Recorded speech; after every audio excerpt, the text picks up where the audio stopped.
Let's start with stereotypes. A stereotype is an assumption or belief, usually a negative assumption or belief, that applies to a specific group of people. It lumps people together on the basis of a single characteristic, for example, height, race, or gender, and implies that every person in that group is more or less the same. Consider, for instance, the idea that every woman wants to have children. We are lumping a whole bunch of very different people together on the basis of a single characteristic, gender, and assuming that they are all same in the way that they want to raise children, which, needless to say, is not true. Bias then refers to the tendency to prefer one person or thing to another and then favor that person or thing, behaving unfairly. Biases are often informed by stereotypes. So consider, for example, stereotypes about criminality. These stereotypes often suggest that racialized people, especially racialized men, are more likely to engage in criminal activity. You might have absorbed these stereotypes growing up and as a result end up favoring white people in some settings, acting unfairly on their behalf. For instance, acting as if your racialized colleagues were less trustworthy than your white colleagues. This is not always a conscious decision. A lot of our biases are unconscious, and yes, we have biases, it's human nature. So while conscious biases are obvious and intentional, unconscious biases are subtle and unintentional. We are not conscious of them. That is, we are unaware of the fact that we are being biased. It's important to note, though, that being unaware of your biases does not make them okay. Unconscious biases are just as harmful as conscious biases. In fact, they are often more harmful than conscious biases because we are unaware of the harm we are committing. How can we repair harm that we are not aware of? It's important to note that there are different types of biases. It is hard to say how many exactly. Some say there are 5 or 10 types of bias, while others say there are 200. But for the purpose of this video, we're going to talk about 3. Affinity bias, confirmation bias, and anchoring bias. Affinity bias is when we favor people who are similar to us. Maybe they practice the same religion or share our love for hockey. Or maybe they went to the same high school or grew up in the same city or town. Regardless of what it is you have in common, affinity bias makes us think highly of these people, favoring them and above the people we have less in common with. If I were to hire someone who went to the same school as me, even though the other candidate who went to a different school is more experienced, I would be an example of affinity bias. Confirmation bias is when we only notice or accept information that confirms our existing thoughts or beliefs.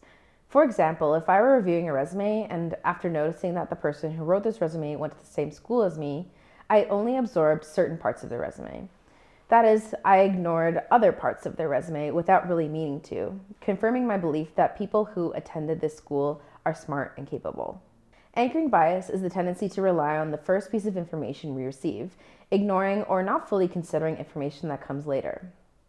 If, for example, I were reviewing the resume of somebody who went to the same school as me, and this is the first piece of information I take in, where they went to school, I might not place as much importance on what follows. If I take the fact that they went to the same school as me to be a good thing, I might conclude, without really realizing it, that this resume is a good resume, regardless of what the rest of it says. If you want to learn more about different kinds of biases, check out the PDF that's included in this lesson. It includes some great resources to expand your learning. Bias comes into play whenever we have to make a decision. And the reality is that we make decisions all the time. This includes conscious decisions, for example, when applicants get an interview and which do not, which employees get raises and which do not. But it also includes unconscious decisions. For example, how we interact with different colleagues. Who do we joke around with most of the time? Who do we agree with most of the time? Whose opinions do we seek out most of the time?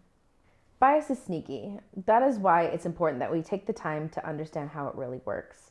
This includes taking the time to reflect on our own biases. So the PDF in this lesson is actually a great place to start. It includes a ton of questions for self-reflection.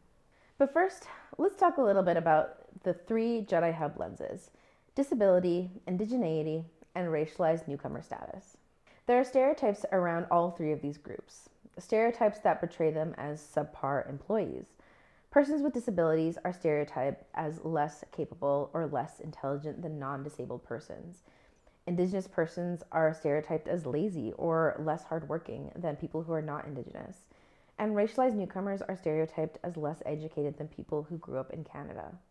And although these stereotypes are not real, that is, they're not based in facts, they still affect persons with disabilities, Indigenous persons, and racialized newcomers in very real ways, making it unnecessarily hard to find work and to succeed in the modern workplace.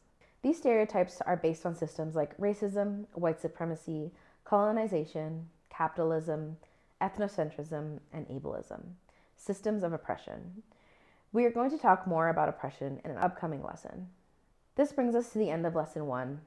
Thank you for watching, and we will see you in the next one.